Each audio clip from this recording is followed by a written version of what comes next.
Nous sommes à notre rendez-vous quotidien avec notre émission En toute vérité. Émission chrétienne qui donne la parole aux hommes de Dieu afin de répondre à toutes les critiques et tous les attaques dont ils font l'objet. Aujourd'hui, nous recevons l'apôtre Paris, qui est le président fondateur de l'Église évangélique internationale du Salut révélé, une église qui a commencé, si je ne me trompe, en Côte d'Ivoire et qui s'étend aujourd'hui dans 5 pays et dans 2 continents, notamment en Côte d'Ivoire, au Ghana, au Canada, en Centrafrique et au Togo. Je vous présente le pasteur Paris. Bonjour pasteur. Pasteur, pouvez-vous vous présenter à nos auditeurs qui vous connaissent? Je vous salue. Je m'appelle Paris John Nelson et je suis né le 18 octobre 1949 au Ghana, à Bissau. Et depuis 1978, je vis en Côte d'Ivoire. Et depuis 1984, je suis le fondateur de l'Église évangélique du Salut révélé international. Merci, pasteur. On peut savoir comment vous êtes converti à Christ? Oui, ma conversion est très longue parce que je dirais que je suis né dans une famille chrétienne. Mon père et ma mère, tout le monde est chrétien, presbytérien de Ghana. Et j'ai pratiqué la foi chrétienne jusqu'à 16 ans, quand je suis rentré au collège. Et c'est là-bas que les choses ont basculé. Et depuis 16 ans jusqu'à 21 ans, je suis devenu purement païen, avec même des fétiches. Et quand je venais en Côte d'Ivoire ici, je suis venu avec 5 fétiches différents. Et toutes les promesses que les fétiches m'ont faites n'ont pas marché. Alors j'ai dit à ma femme que votre Dieu a prié fait pour moi, donc je retourne à mon Dieu. Et elle aussi a décidé de me suivre.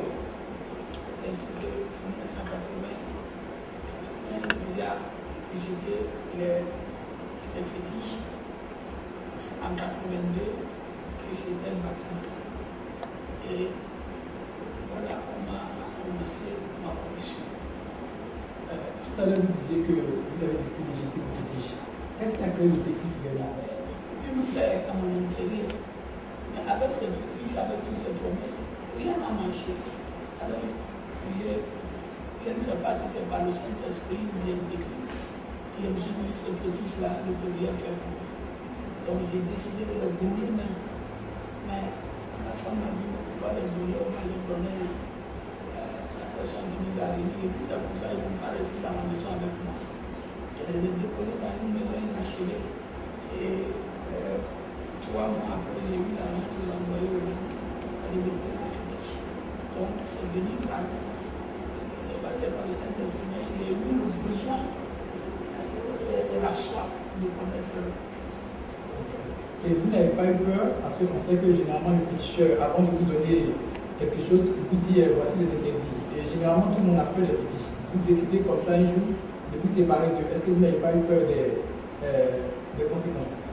Oui, c'est que moi, ma vie chrétienne a été déjà commencée à la naissance. Donc j'avais la crainte de Dieu déjà, avant que je bascule dans leur camp. Donc ça a été très facile pour moi. Et j'ai constaté que tout ce qu'on nous disait à l'école de dimanche, que les fétiches n'ont rien, ils ont le bouche, ils ne parlent pas. J'ai constaté que tout ça était la vérité. Donc je n'ai pas plus peur du tout. Et fait que ça, c'est des choses qui me mettent en prison. Parce que vous savez, il y a une des fétiches, chaque matin, il faut que je fasse une boisson, prier dessus et mettre dans ma poche. Avec la boisson, ça dégage une mauvaise odeur. Je ne peux pas me fouler, il faut toujours mettre quelque chose pour couvrir ça dans ma poche. Mais ça ne peut pas faire, ça ne me donne rien. Et puis, je ne suis pas à l'aise. Donc, j'ai décidé pour les débarrasser de. Vous parlez beaucoup de votre femme. On aimerait savoir, c'est elle qui vous a amené à la conversion ou c'est vous qui l'avez amené à la conversion? C'est moi qui l'ai amené à la conversion parce qu'elle n'était pas chrétienne, elle est née dans. C'est à cause d'elle que je suis rentré dans le fétichisme. Parce qu'elle est née du elle a pratiqué et elle m'a converti pour aller dans le fétichisme. Donc tout naturellement, quand moi j'ai décidé que je veux plus adorer les fétiches parce que ça n'a rien donné, elle a décidé de me suivre. Donc c'est moi qui l'ai converti. Non, parce qu'à vous entendre, c'est dit qu'une femme ou un homme peut mener à la perdition son époux ou son épouse. Quel conseil donnez-vous, par exemple, aux jeunes qui veulent se marier sur le choix? Bon, le choix est très important parce que vous savez que si vous mariez quelqu'un qui n'a pas la crainte de Dieu, certainement votre vie sera touchée. Vous savez que parce qu'on aime une femme, on a marié, on aime un homme, on a marié. Donc, quelquefois, on veut lui faire plaisir. Aujourd'hui, quand on voit que beaucoup de foyers sont basculés de l'autre côté, qu'il y a divorce, il y a beaucoup de choses, c'est parce qu'on a fait ça au nom de l'amour, mais pas dans la crainte de Dieu. Parce que si on se base sur la crainte de Dieu, on ne va jamais se tromper. Donc, pour se marier là, on ne va pas dire à une femme, je veux voir ton caractère pour te marier, ou bien non, je veux voir ton caractère pour te marier. On doit chercher la crainte de Dieu et la solution totale. Et cette personne va aller au mariage. Merci beaucoup. Donc là, vous vous convertissez. Et qu'est-ce qui se passe et puis vous décidez de servir Dieu? Après la conversion, ça s'est passé à domicile dans mon cœur. Et maintenant, je dis, bon, il faut que je parte à l'église. Parce que je ne peux pas être chrétien seul à la maison. La Bible ne dit pas ça. Maintenant, je commence à chercher des églises. J'ai commencé d'abord par l'Union chrétienne du Céleste. Donc, je portais des soutanes. Je marchais pieds nus. Un jour, on nous a fait voir des visionnaires. Après la prière, tout le monde s'allie, les visionnaires vont nous dire ce qui est dans le secret. En tout cas, tout ce qu'ils ont dit sur moi, c'était faux. Tout ce qu'ils ont dit sur ma femme, c'était faux. Donc on est sorti là-bas et dit non, on ne va plus aller ici. Je suis allé trouver une église évangélique. Tout ça a commencé. Il parle bien, donc en tout cas, j'ai commencé à aimer. Et puis un jour, il dit bon, viens, on va aller rendre visite au pasteur le soir.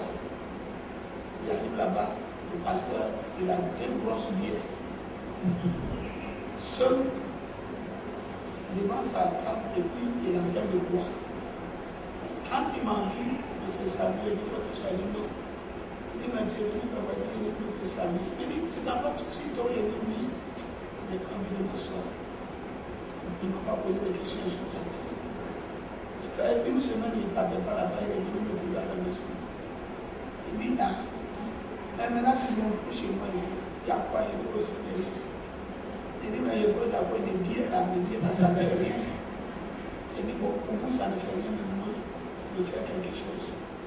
Donc, c'est abandonné. Et je suis plein d'églises évangéliques que je vois non seulement ce qu'ils enseignent, mais la vie des pasteurs, des serviteurs, et leur comportement. Vraiment, je ne voyais pas ce que je vois dans la Bible.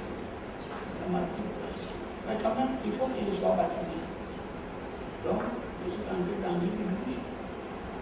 Et je me suis dit que je voulais me faire baptiser. Il ne va pas regarder ce qu'ils font là-bas. Et dans l'enseignement. En tout cas, les pasteurs me posaient beaucoup de questions. Mais moi aussi, je leur posé des questions. Ils m'ont dit, mais tu connais déjà? J'ai dit, oui, je connais, mais je ne veux pas me baptiser. C'est pourquoi je suis venu. Donc, ils m'ont fait le baptême. Et à partir de là.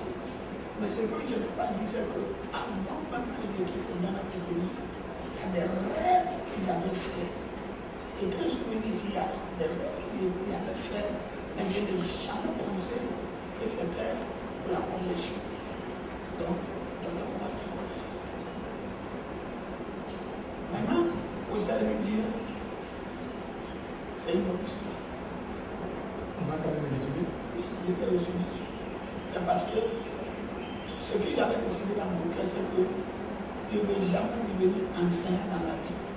Je ne vais jamais devenir pasteur. Je ne veux pas. Mais maintenant que voilà, je suis devant une situation que que je dois aller à l'église. Tous les rêves que je faisais, j'ai dit au pasteur. Le pasteur me dit, tu vas devenir pasteur. Il dit, moi, il dit oui. Il dit non, il faut prier à Dieu que moi je ne veux pas. On dit, mais si Dieu va t'utiliser là, nous, qui sommes-nous pour dire que tu ne veux pas? C'est un problème pour moi. Donc j'ai laissé. Mais un jour, le dernier rêve que j'ai fait, j'ai vu toute l'église dans un bus et moi faisant partie. Et le pasteur était le chauffeur qui conduisait le bus. Un moment passé, le bus quitte la voie, ça rentre dans la bouche. Mais tout le monde est en train de chanter, danser, donc on ne voit pas la déviation. Ensuite, le pasteur descend et court. Donc le bus partait sans chauffeur. Et il y a une voix qui me dit, je ne vois pas la personne. Il me dit, lève-toi, va conduire. Il dit, ah oui, c'est pas conduire. Il dit encore, deuxième fois, lève-toi, va conduire. Il dit, non, je n'ai pas de permis. La troisième fois, il a crié sur moi, une voix autoritaire. J'ai dit, lève-toi, va aller conduire.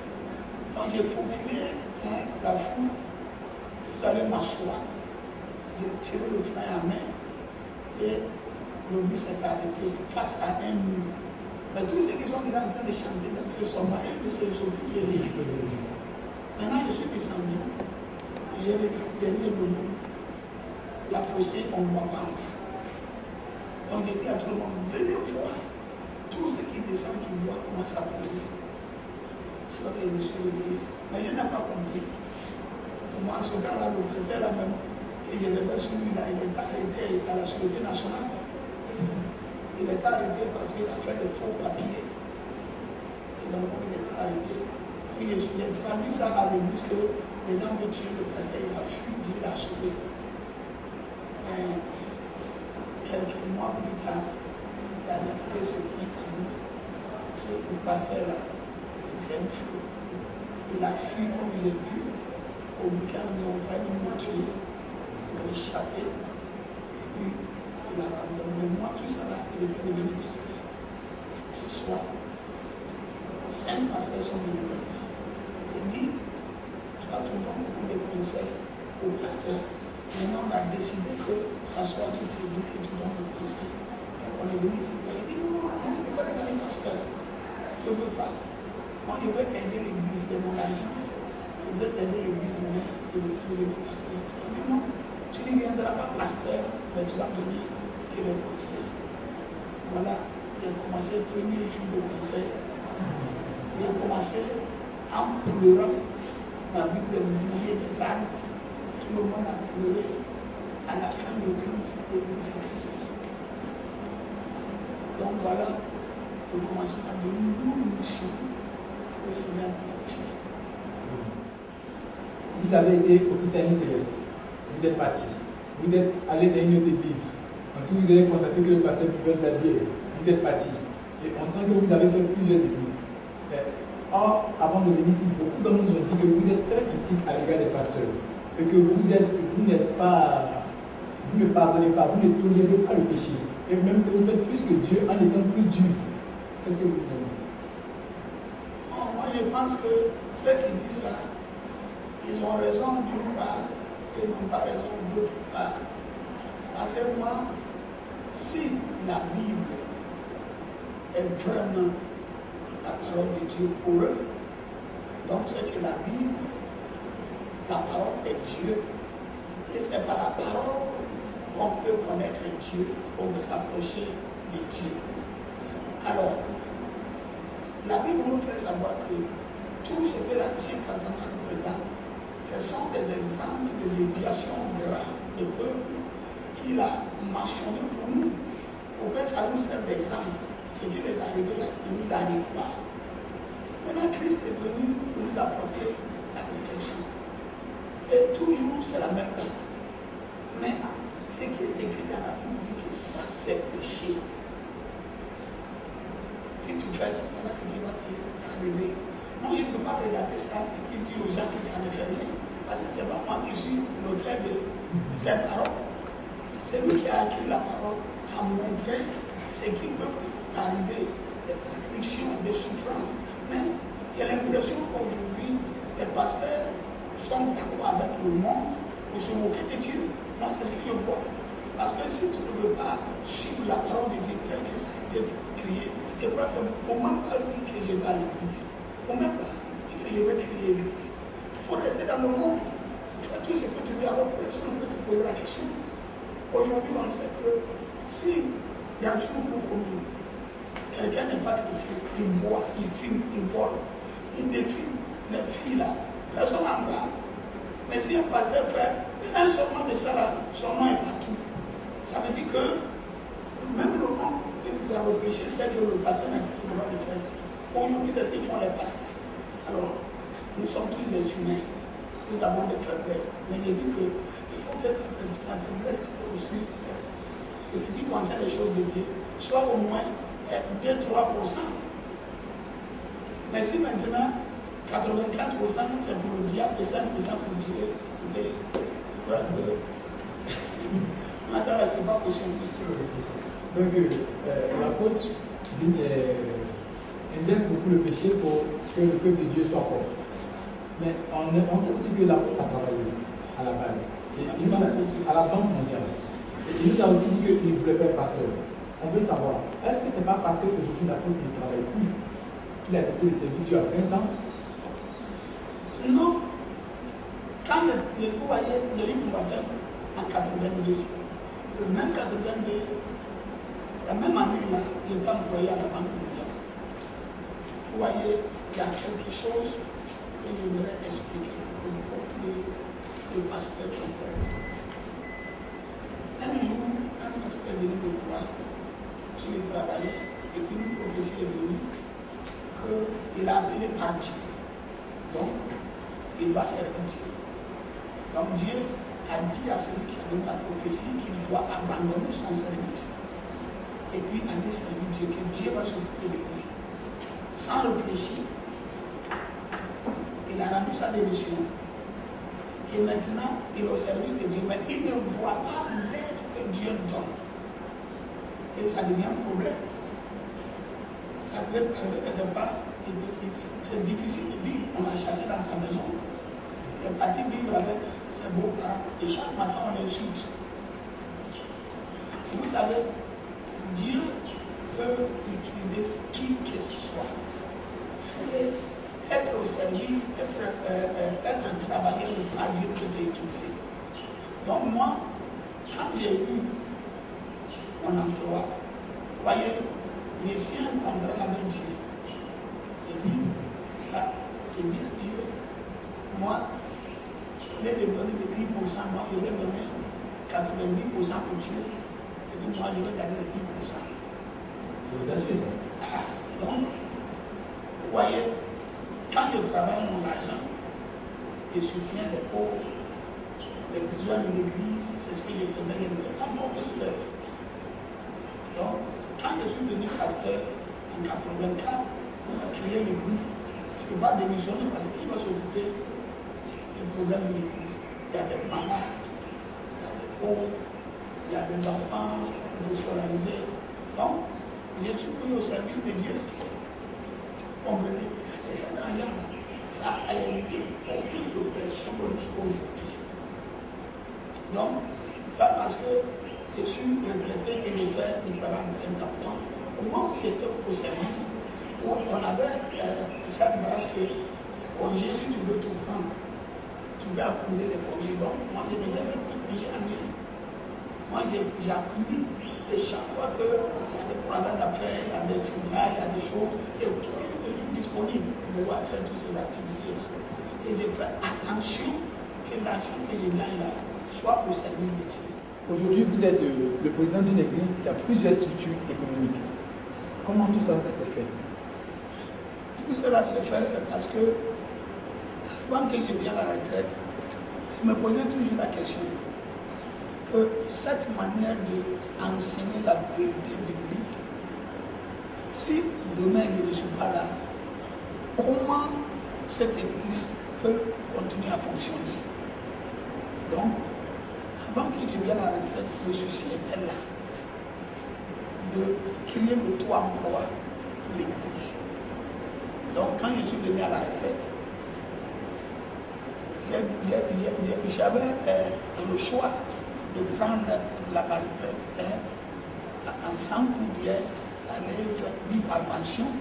Et je n'ai pas fait de la pension, j'ai pris la retraite. Et puis, puisque je suis déjà céramiste, et c'est à cause de la céramique que je suis venu en Côte d'Ivoire en 78. Et je n'ai pas eu l'occasion parce que la personne qui m'a fait venir n'a pas pu faire.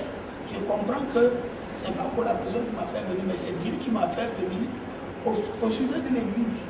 Donc, j'ai mis les structures en place. Et tout ce que je fais porte le nom de l'église. Donc, ce n'est pas pour moi. Ce n'est pour personne, c'est pour Dieu.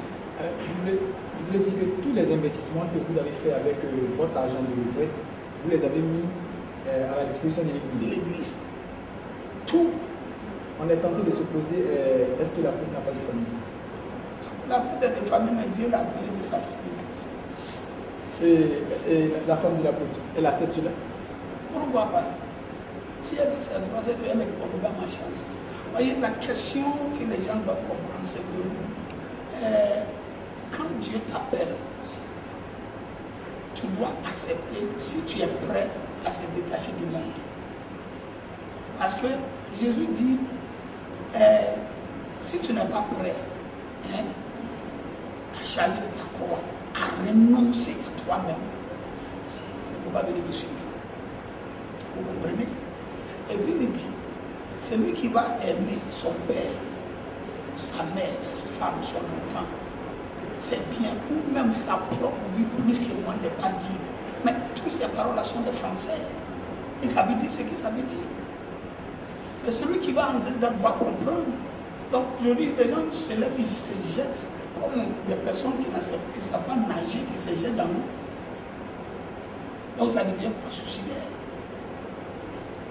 Donc moi je l'ai fait parce que j'ai compris ce que Dieu voulait faire de moi. Et je suis prêt à tout sacrifier. Et ma femme aussi, elle est d'accord avec moi, on est en train de le faire. On se pose une question. Est-ce que l'apôtre n'est pas un peu trop dictateur dans le couple? Il n'impose pas un peu toutes les choses à sa femme? Vous imposez, c'est comment? Est-ce que vous soumettez vos décisions à votre femme pour discuter ou bien vous l'informez? Écoutez, elle est pasteur. Ah, elle est pasteur.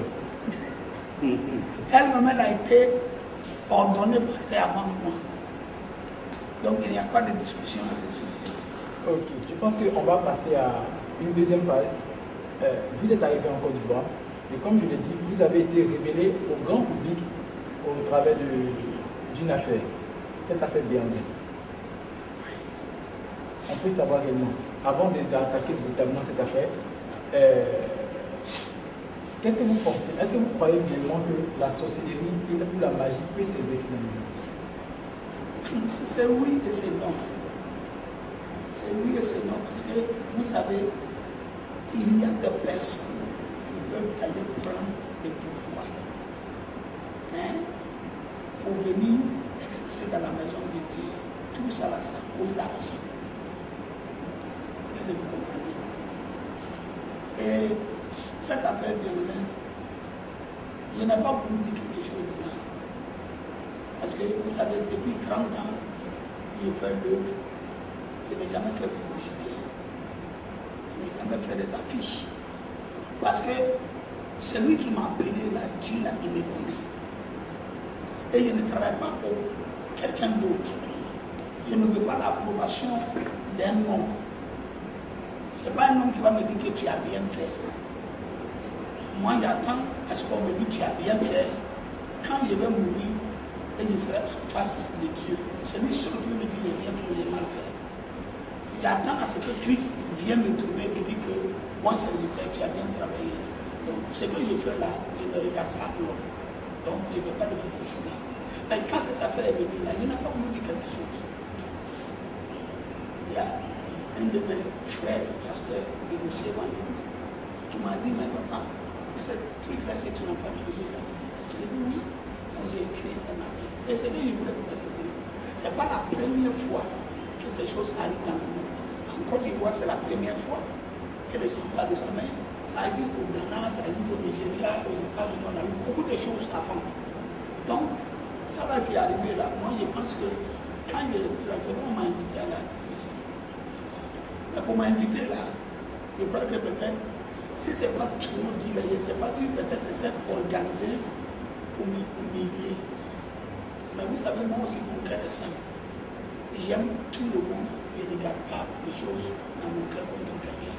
Donc, le journaliste qui est avec moi, lui, il a dit, il a dit, le thème qu'il a utilisé, il dit quelque chose de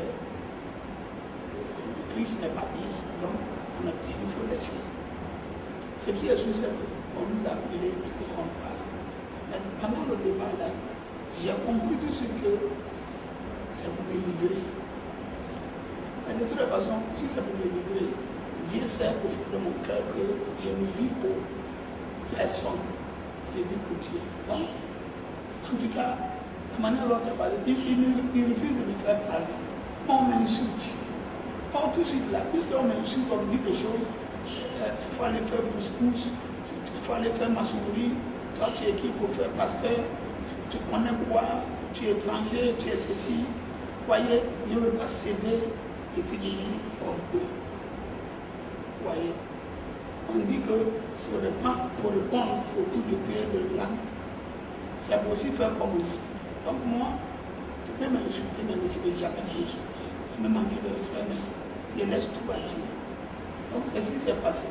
Mais après, quand ça a été transmis, c'est là que j'ai vu l'importance de ce qui s'est passé. Moi, je dis au président, si on oublie ces choses-là, tous ces hommes de Dieu là vont avoir des problèmes parce qu'ils n'ont pas pu défendre. Après des années, j'ai dit que c'est Dieu qui a tiré la sonnette d'alarme pour que les chrétiens comprennent qu'il y a quelque chose qui ne va pas. Mais malheureusement, c'est tourné autrement. Aujourd'hui, est-ce que vous en voulez à tous ces pasteurs? Jamais. Quels sont vos rapports? Mais écoutez, on ne se voit pas, mais l'un d'entre eux là, on se voit, on se salue.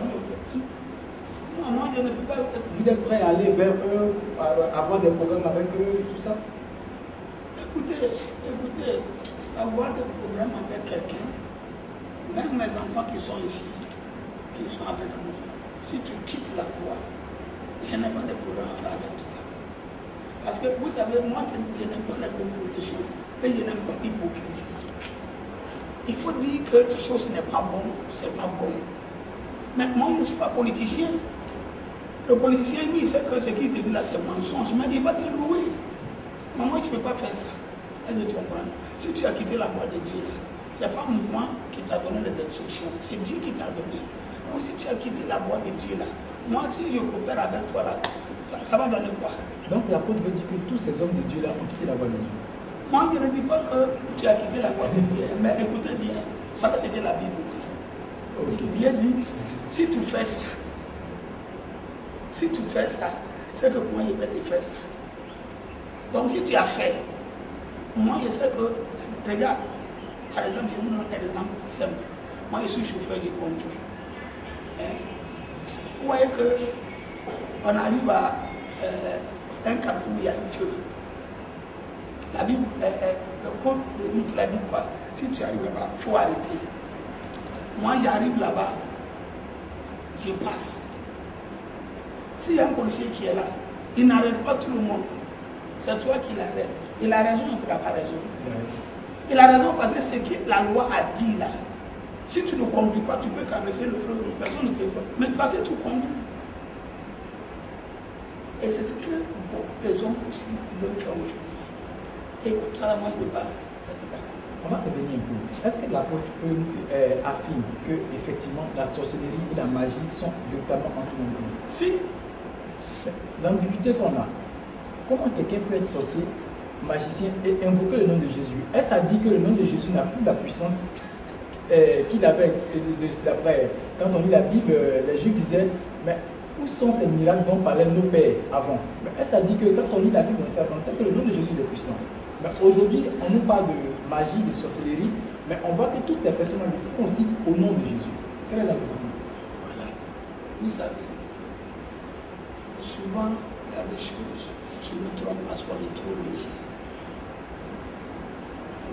Quelqu'un n'est pas au tribunal. On nous pose la question. Tu as fait ça, dit non, je n'ai pas fait. Tu as fait ça, dit non, je n'ai pas fait. Et il va prendre un avocat pour qu'il vienne nous défendre qu'il n'a pas fait.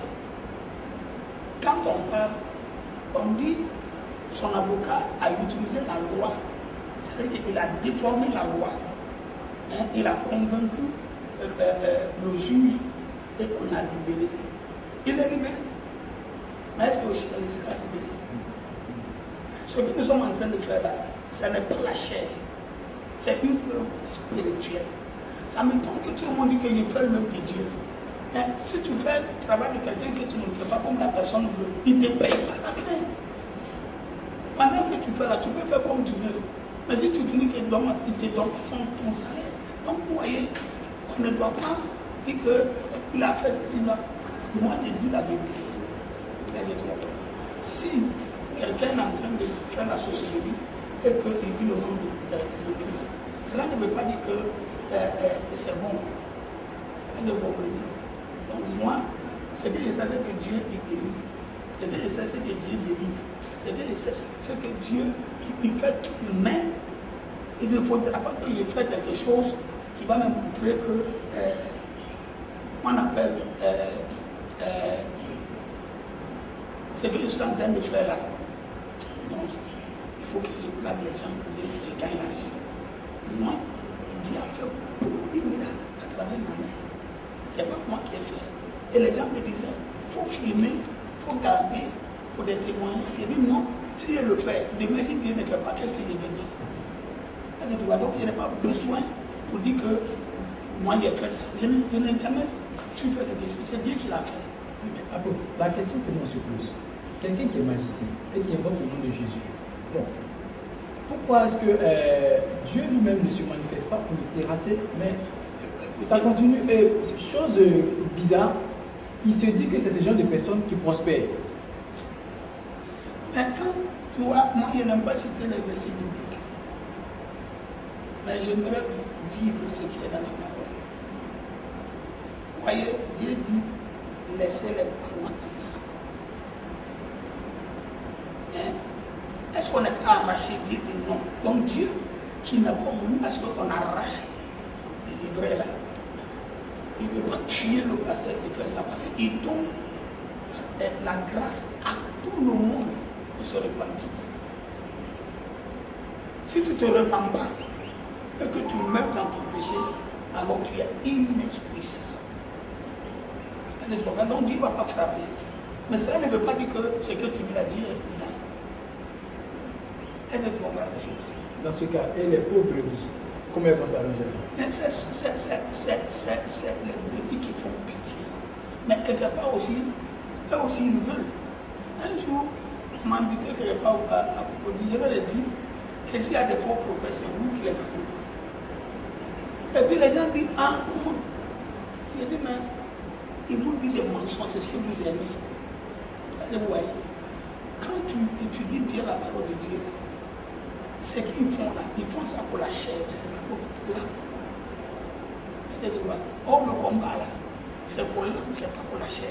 Tout ce qui est la chair va rester ici-bas, ça va nous pas. Mais l'âme va aller vers Dieu. Donc si quelqu'un te propose des choses de la chair seulement, et que tu es content, tu vas prospérer, mais ça va où? Lui, le Dieu qui est à la place qui t'aide là, il sait que tu ne vas nulle part avec ça. Il sait que tu vas mourir, tout va rester ici. Regardez tous ces grands hommes de ce monde qui ont amassé de l'argent, nos chefs d'État africains. Certains sont plus riches que même leur pays qu'ils dirigent. Mais comment ils sont morts? Ils sont partis avec quoi? Et quelle était la fin de leur vie? Plusieurs d'entre eux, d'autres même sont en prison aujourd'hui. Est-ce que tu comprends? Si c'est comme ça, là, c'est que c'est la chair, tout ce qui te donne, le diable, il sait que ce que tu ramasses là, il veut voler ton âme. Il te présente les choses de la chair. Quand tu prends ton âme, se perd sans que tu fasses. Parce que, ah, moi j'ai faim, j'ai trouvé à manger, c'est tout. Vous que plus les fidèles à faire attention aux choses spirituelles que les choses temporelles. C'est ça. Dieu dit quoi? Dieu dit, cherchez premièrement mon royaume. Deuxièmement ma justice.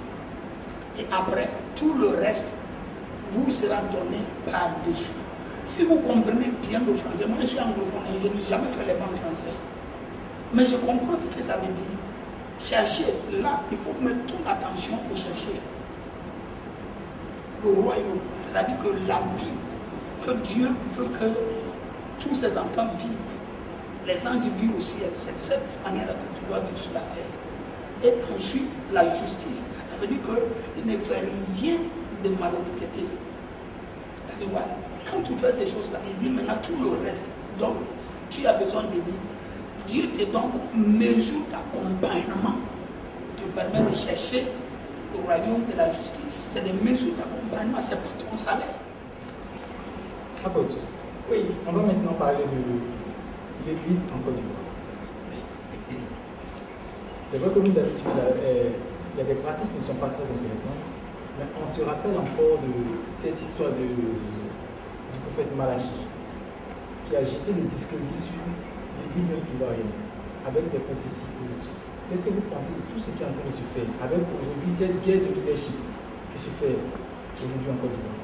C'est vrai qu'on vous a accusé de ne pas être ivoirien, mais nous pensons que l'évangile est universel. Donc, quel est votre avis dessus? Bon, moi, le problème de leadership, c'est si ça se pose dans le pays, ce sont des ignorants qui le font. Parce que la parole de Christ est claire. Celui qui veut être le plus grand parmi nous, qui devient notre serviteur. Chaque parole a un sens. Dieu a utilisé le mot que celui qui va être le plus grand parmi nous, c'est-à-dire qui est le leader de tout, qui devient le serviteur. Est-ce que vous comprenez? Et si aujourd'hui, les gens ont laissé l'essentiel pour se battre, pour être à la tête, juste à cause de nom ou à cause d'argent, c'est qu'ils sont ignorants de ce que eux-mêmes ils proclament être. Ils ne connaissent pas Dieu. Moi, partout où je suis, je me vois comme le moindre. Et quand vous venez dans le ministère que Dieu m'a permis de diriger, c'est moi qui souffre que les autres aient la paix.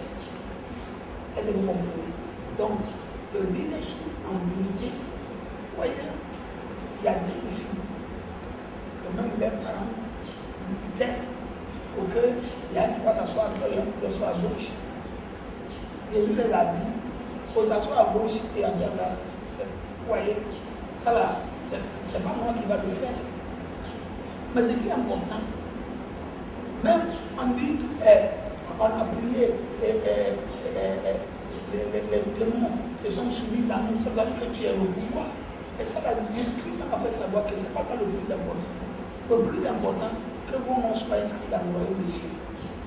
Alors, peu importe, si je suis le serviteur aux yeux des hommes, et qu'il veut rentrer dans le royaume, et que toi aussi, tu es le président de la République, et qu'il doit rentrer dans le royaume, l'essentiel, c'est qu'on reste là-bas. Mais si tu veux être à la tête, il faut devenir la clé. Aujourd'hui aussi, on assiste à de nouvelles donnes dans l'église évangélique.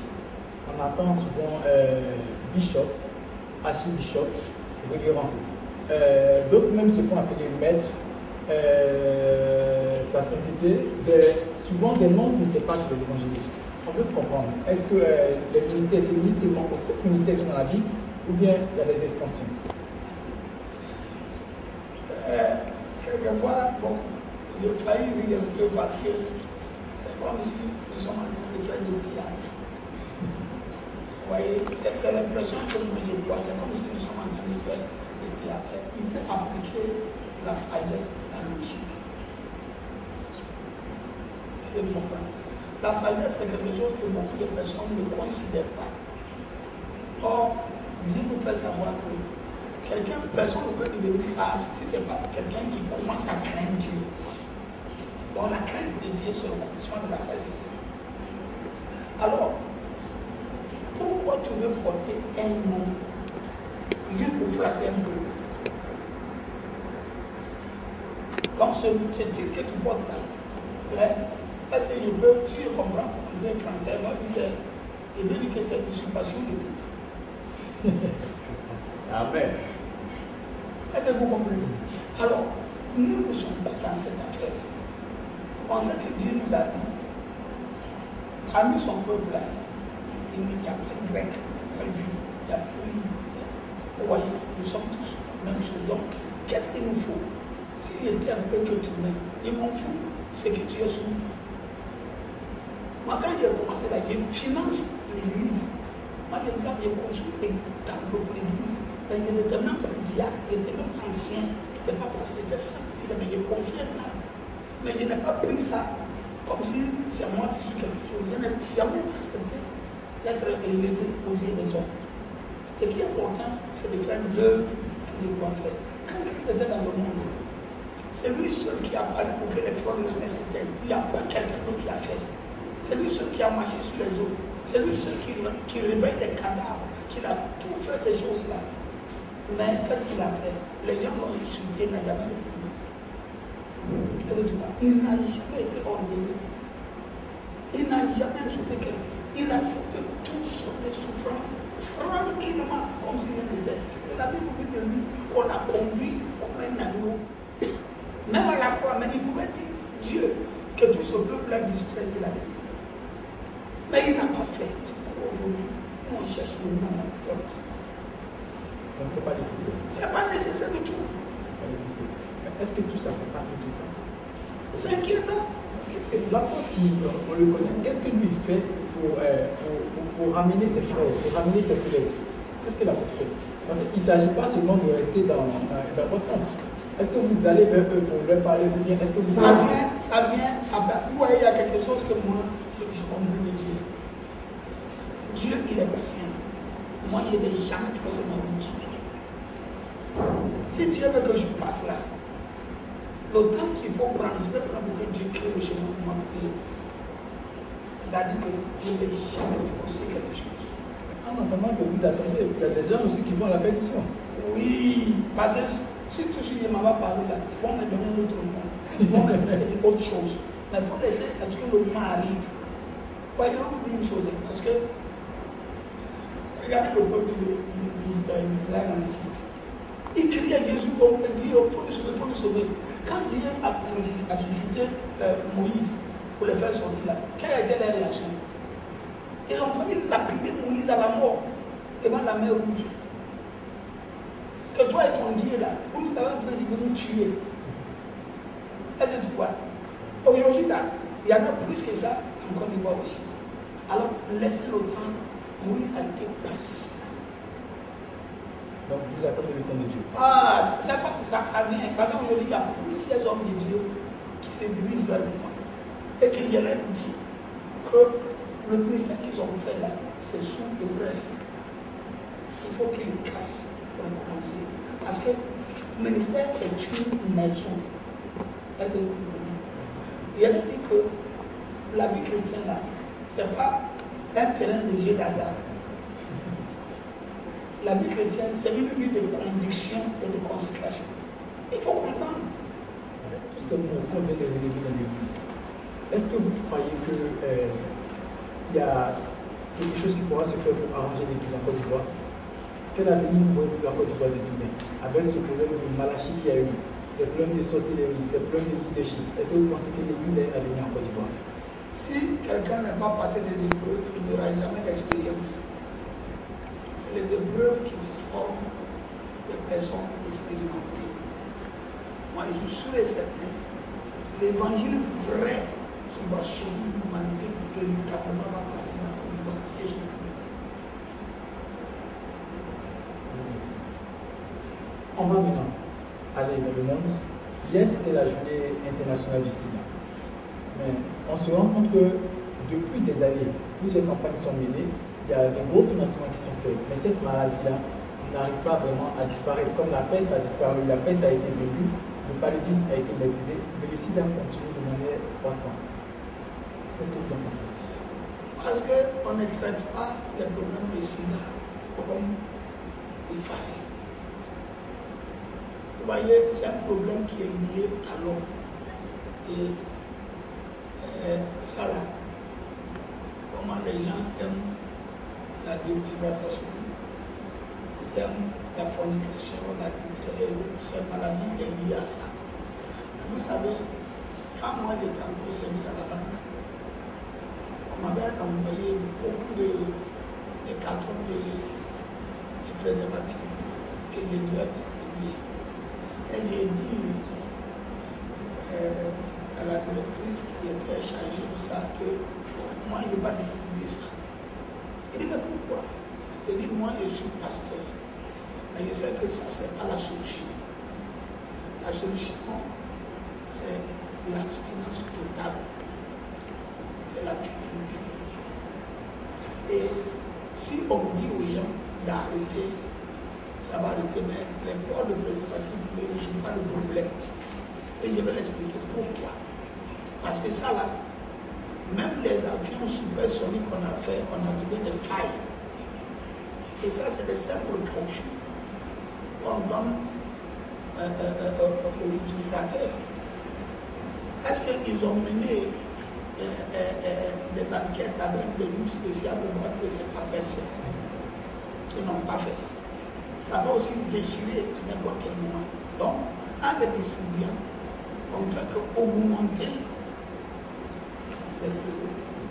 Donc vous pensez que les préservatifs, c'est pas le véritable? C'est pas le véritable. Ça pousse l'homme à pécher. Ça pousse l'homme à pécher parce que quand les gens pensent que quand tu prends le préservatif, c'est fini. Mais depuis que l'affaire de sida est venue dans le monde, jusqu'à aujourd'hui, ça grimpe. Et hier, j'ai regardé un documentaire sur la guerre, on parlait de Rue Princesse. Et des jeunes gens qui sont des homosexuels et des petites filles de même prostituées, que quand les gens viennent là, les gens disent qu'ils ne veulent pas préservatif, et ils ont des prix pour ça. Et beaucoup aussi prennent des préservatifs, mais ça n'arrête pas le problème. Donc moi je pense qu'il faut que ça. Aussi, un autre fléau qui gagne de l'ampleur dans ce monde, c'est l'homosexualité. Une loi a été tout récemment votée en France pour autoriser l'homosexualité. Et après la France, plusieurs pays ont suivi. On se rappelle que l'Angleterre avait demandé à tous les pays du Commonwealth d'adopter, sinon d'accepter la légalité, de légaliser l'homosexualité chez eux. Et même, il y a un pasteur d'un pays sud-américain qui a même célébré l'homosexualité. Desmond Tutu, l'un des grands archevêques, a dit qu'il ne pense pas que Dieu est homophobe. C'est-à-dire qu'il ne pense pas que Dieu n'aime pas les homosexuels. Donc, il plaidait pour que le monde puisse accepter, puisse être tolérant envers les homosexuels. Pasteur, applaudissez. Ok. Quel est votre avis? Ok. Vous voyez, ici, on voit les injustices des hommes. Parce que si on prend la constitution de la Côte d'Ivoire, toutes les lois de la Côte d'Ivoire, tout ça change dans la constitution. Pourquoi pas les chrétiens? Parce que ce qui est dans le monde, comme Paul a dit, on n'est pas là pour juger ce qui est dans le monde. Le monde fait ce qu'il veut. Mais toute personne qui est retirée du monde, on fait ce que Dieu veut. Mais si on doit parler pour ce que le monde a envie de faire, vous voyez que pour mieux comprendre cela, on doit savoir que le temps de la déluge, le monde alors a été totalement détruit, sauf 8 personnes sauvées. Dans Sodome et Gomorrhe, on a vu que ce sont ces mêmes fléaux-là qui a fait que Dieu a détruit ce monde, cette ville. Et il n'y a que 4 personnes qui ont été tuées. Et puis, une même est devenue sanctuaire jusqu'à aujourd'hui, que les gens s'en vont regarder. Dieu dit l'homosexualité là, c'est un péché grave contre la nature. Vous voyez, parce que tous ces hommes qui sont en train de pratiquer l'homosexualité, ils ne sont pas tombés du ciel. Et c'est une femme qui les a mis au monde. Et maintenant, s'ils sont en train de pratiquer ça, et puis ils vont adopter les enfants, si tout le monde aussi veut faire comme que c'est bon, qu'est-ce que le monde il est quoi? Donc vous voyez, ce n'est pas à cause de leurs sentiments qu'on doit dire que ce qu'ils font là est bien. Ils sont en train de pratiquer des trucs qui sont contre la nature de Dieu. Et ça, nous sommes des hommes. On peut dire qu'on a toléré, mais Dieu sûrement frappé quand on ne sait pas. Parce que quand il a averti ce nom de mort là-bas, personne ne pensait. On dit Dieu est trop amour, il ne veut pas faire ça comme on dit des gens, tu dis là qu'il ne veut pas que Dieu va. Mais écoutez, ce nom de mort là, il fait des bébés, c'était innocent. Il vient de naître, c'était innocent. Et le feu est tombé sur eux, les a tués. On nous dit que nous sommes du temps de la grâce. Oh! Oh! Ça fait pitié. Dieu dit, la grâce de Dieu qui est source de salut pour tous les hommes, elle nous enseigne de renoncer toute idée.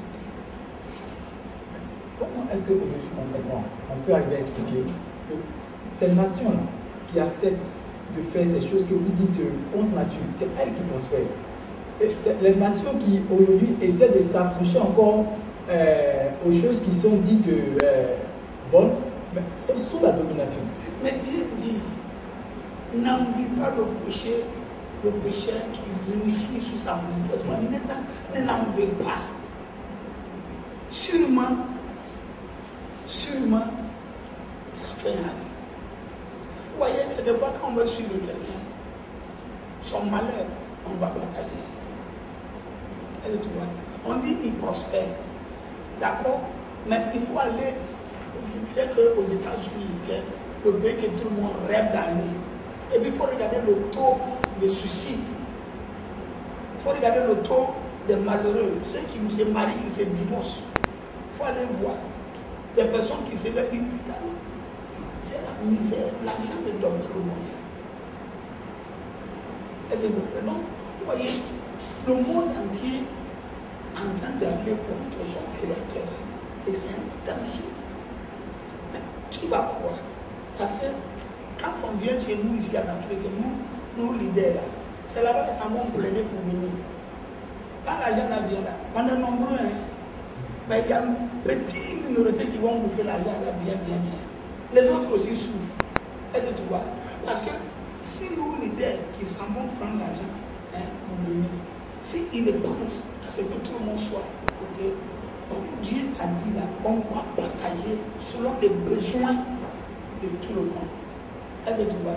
Mais l'argent, il y a combien de milliards qui est tombé dans les Afriques, dans les pays africains?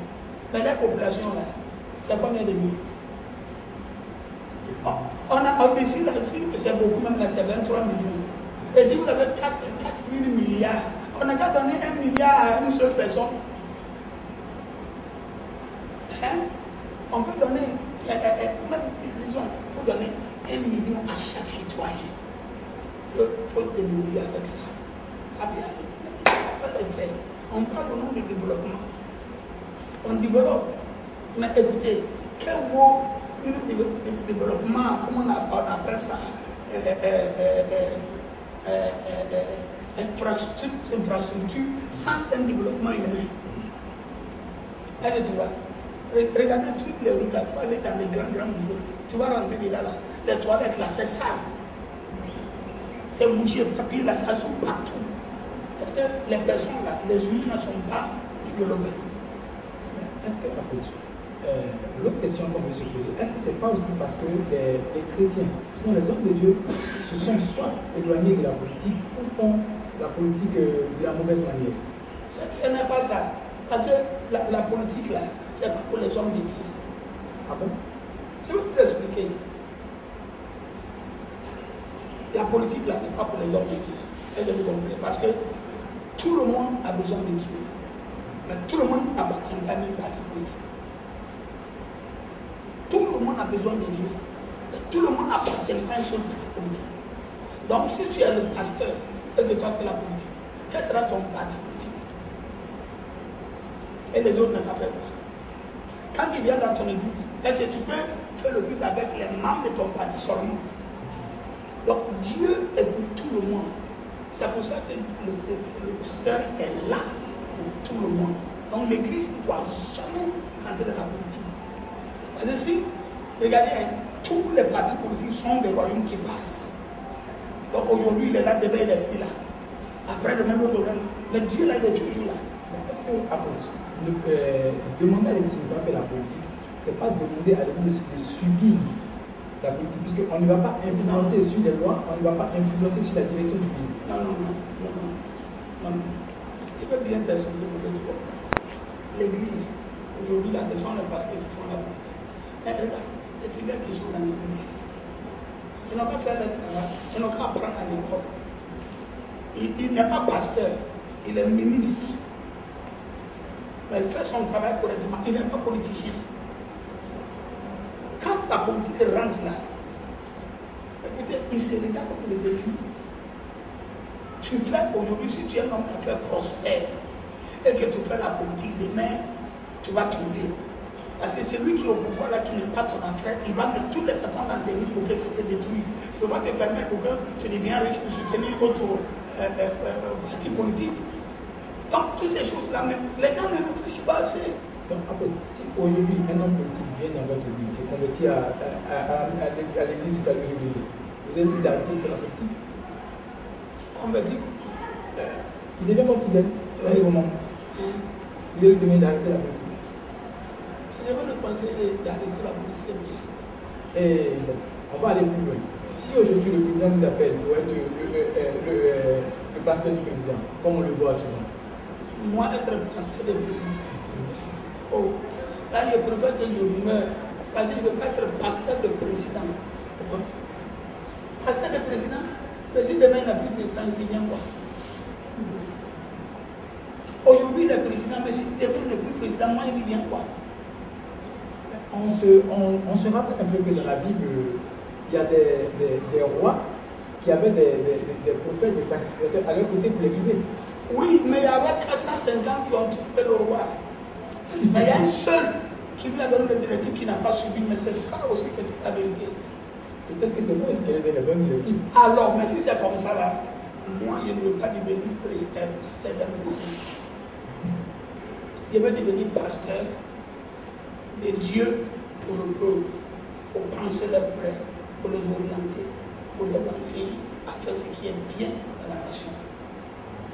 Parlons des nations. Aujourd'hui, plusieurs nations sont en guerre. Plusieurs nations de la famille. Je dirais que d'autres nations se lèvent pour aller attaquer d'autres nations aussi pour prendre leurs ressources. Des politiciens trompent le peuple. Comment la voir cela? Quelle est la solution de l'Église pour ça? Quand tu viens de dire maintenant que la politique trompe le peuple, et puis tu voulais que je devienne politicien. Peut-être que si vous devenez le pasteur du politicien, il ne va pas tromper le peuple. Vous voyez ce qui se passe dans le monde aujourd'hui, c'est malheureux. Je dis c'est malheureux parce que tout le monde a sa part du temps. Parce que, l'envie crée ça.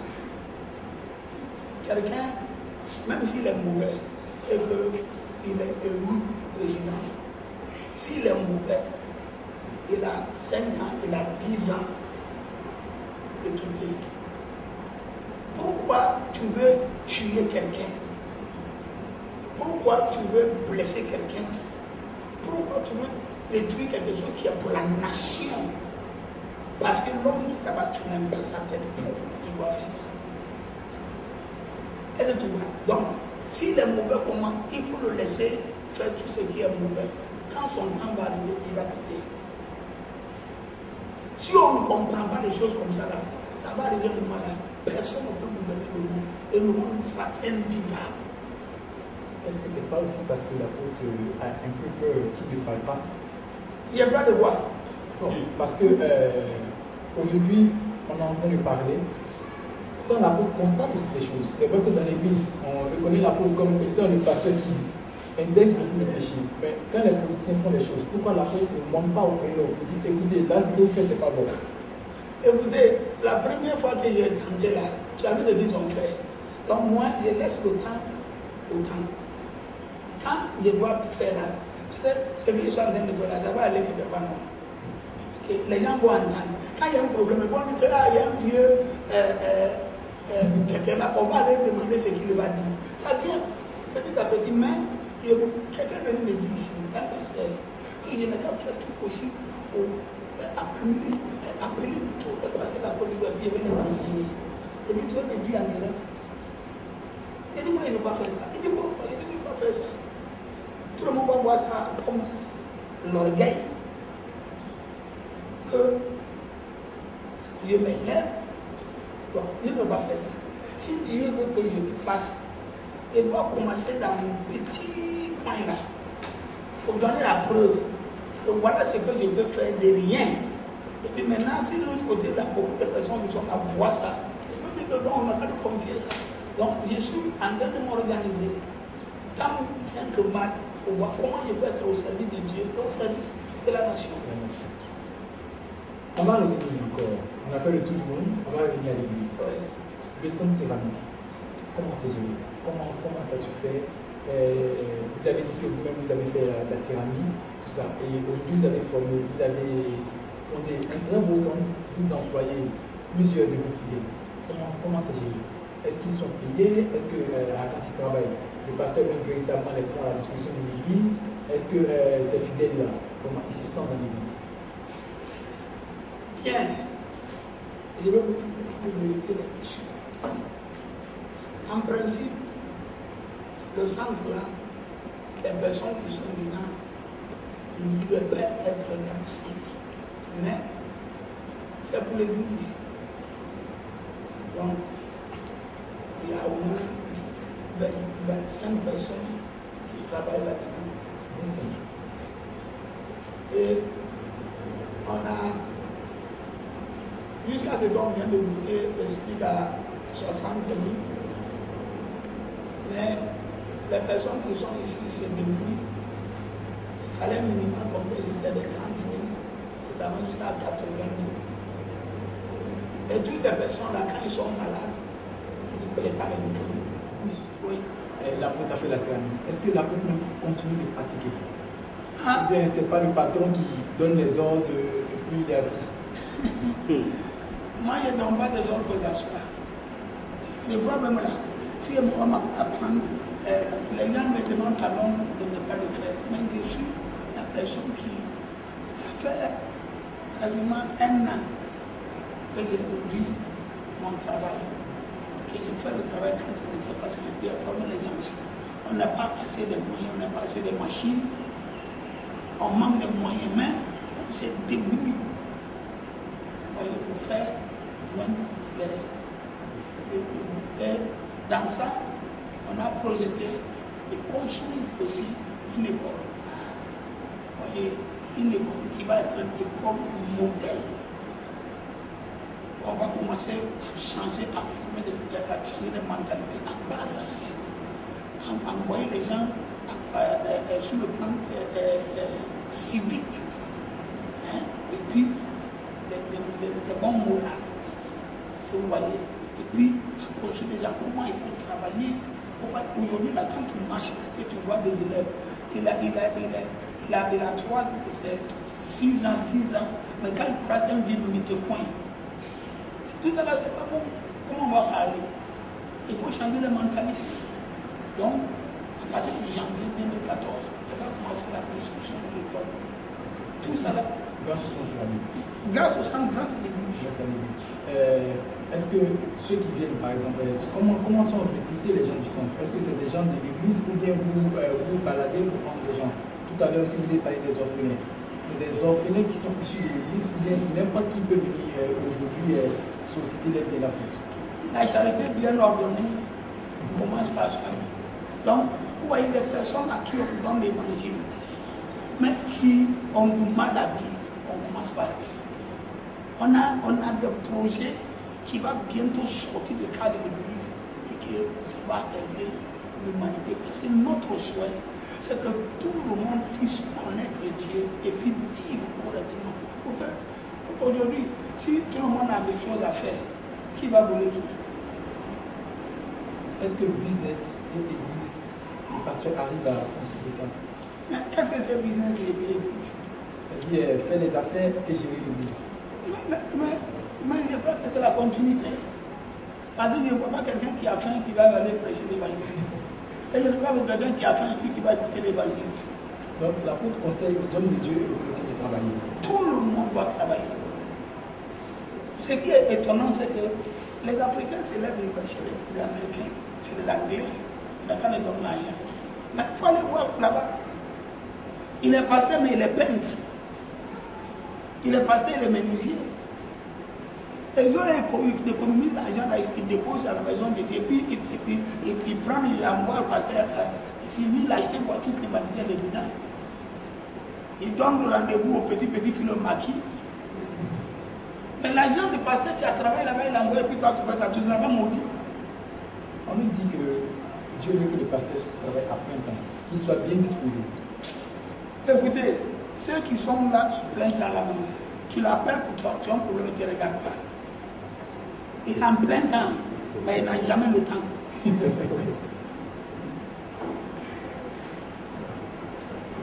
Est-ce que l'apôtre peut nous expliquer un peu la céramique, comment ça se fait?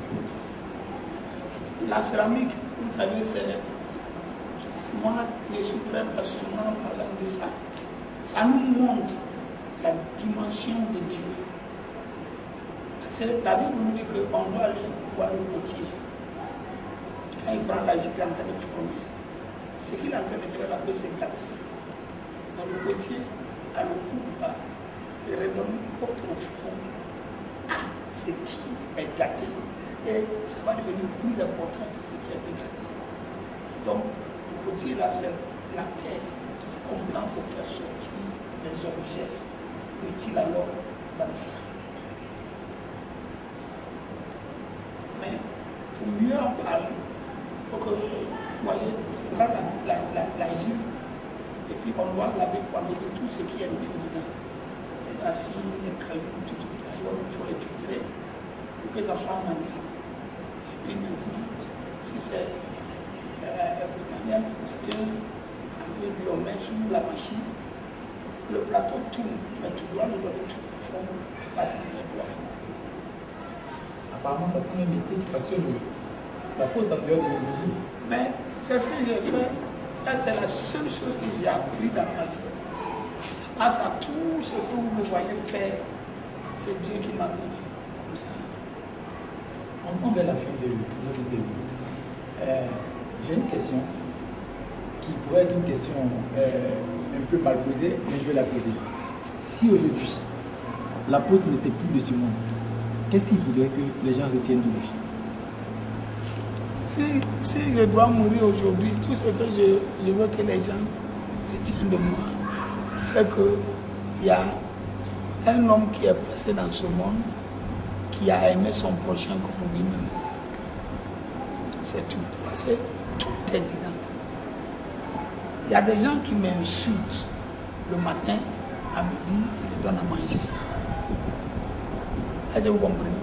Donc quand Dieu a dit qu'il faut aimer Dieu de tout ton cœur, de toute ta force, et ton prochain comme toi-même, les gens ne comprennent pas. Quelqu'un peut dire que j'aime mon prochain, mais si tu aimes ton prochain, pourquoi tu le critiques? Dieu dit, si ton prochain fait ce qui est mauvais, va vers lui. Il veut voir ça, tu as fait savoir, tu as fait ça. S'il t'écoute, tu as gagné ton frère, n'est-ce pas? S'il est dans l'église, il ne t'écoute pas, il faut convoquer le responsable de l'église. Mais aujourd'hui, les hommes, l'amour n'existe plus pratiquement même dans l'église. Et c'est grave. Moi, je veux que le monde retienne qu'un homme est venu dans ce monde, il a aimé l'homme comme lui-même. Moi, je n'ai pas d'enfant, je n'ai même pas un seul enfant. Je n'ai même pas un seul enfant. Pourquoi il doit souffrir comme ça? Pourquoi il doit éjecter tout et puis vivre de cette manière? J'ai roulé ma voiture pendant 25 ans, 26 ans, je n'ai pas changé. Chaque jour qu'ils ont tout mon panne. Ce sont mes enfants qui ont continué à dire comment. Je n'ai pas de maison, malgré tout ce que je n'ai pas de maison. Et tout ce que j'ai acheté qui est construit là, c'est mis le nom de l'église disant, c'est de moi qui souffre. Mais les enfants des autres, et les enfants, hier même j'ai parlé de cet enfant qu'on a récupéré, qui fait plus marcher de couper. Aujourd'hui, il est à l'université de Cocody. Quand il était affecté à lycée classique, il a eu une mention spéciale. Et aujourd'hui, ils sont 70. Ceux qui ne connaissent pas papier qu'on a vu de là, je les ai mis dans couture, dans votre métier. Et toi, moi, je ne vis pas pour moi. Et moi, ce n'est pas ce que je vais manger. Moi, je m'en fous. Ce n'est pas là où je vais dormir, je m'en fous. Pendant tout ce temps, je travaille à la Banque mondiale, tout ça là, j'ai habité à côté du village. Et jusqu'aujourd'hui, c'est là-bas que j'habite. Les gens me disent, mais tu ne peux pas aller habiter à Cocody. Je ne peux pas aller habiter à Cocody à Ligera. Mais si la brebis est malade, et que moi je suis à Cocody, comment il va faire pour me trouver là-bas? Est-ce que vous comprenez? Donc c'est toutes ces choses-là que j'ai dit. Un homme est passé dans le monde qu'il a aimé son prochain comme lui-même. Ce que je veux faire pour mon enfant, s'il est là aujourd'hui, c'est ce qu'il est en train de faire pour tous les enfants. L'autre question aussi qui me taraude un peu l'esprit, c'est de savoir, aujourd'hui on sait que généralement une vision est attachée à un homme. Si demain l'apôtre n'est pas là, est-ce qu'il pense que ces enfants qu'il aura laissés, il leur a occupé assez d'éducation pour pouvoir continuer sa mission? C'est-à-dire ne pas dilapider l'argent du centre, ne pas les utiliser à leur fin et continuer la mission de l'apôtre. Vous voyez, ce que tu as bénéficié, à tout prix, tu vas vouloir ce que quelqu'un bénéficie. Mais ceux qui sont autour de moi là, j'ai mis ça dans leur tête, ils le savent. Parce que je vais te dire une chose, il y a des gens qui travaillent là, ici, au centre ici. Ça là, il n'y en a pas. Mais ils font tontine. Ils font tontine, quand ils prennent là, peut-être c'est 120 000. Il prend là et dit, papa tiens ça, il faut continuer de travailler avec. Lui n'a rien. Et il dort pour continuer à travailler avec. Plusieurs le font. Donc ça veut dire que la leçon que j'ai donnée là, c'est déjà. C'est parce que je suis là. Comme ça donne l'impression qu'il n'y a personne. Mais si je meurs aujourd'hui, tu vas voir que peut-être ils vont faire mieux que ce que j'ai fait. Votre dernier mot à l'endroit de l'Église en général, à l'endroit de l'Église à le révéler, l'Église de la Côte d'Ivoire et l'Église de monde. Ce que je souhaite, c'est que l'Église Salut Jubilé d'abord doit être une Église modèle.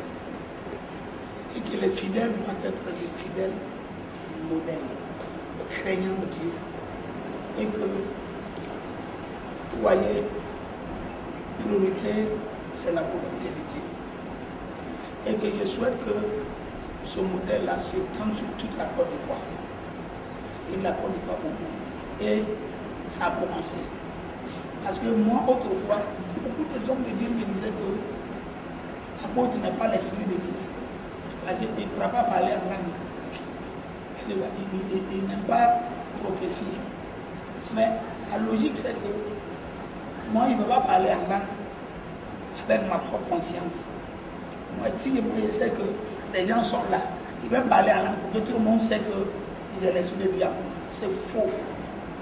Si je veux parler en langue et que c'est l'esprit de Dieu qui va m'utiliser, moi-même, je ne veux pas savoir que je parle en langue. Donc, non pas avec mon intelligence. Si c'est prophétie, moi, je ne veux pas donner prophétie pour contrôler la vie de quelqu'un.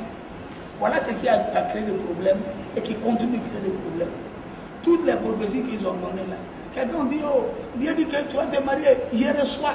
Mais ce que Dieu veut que tu fasses là, tu ne fais pas. Donc si c'est la parole de cette personne qui te dit là que tu crois là, tu vas recevoir, puis après tu vas dire que Dieu n'existe pas.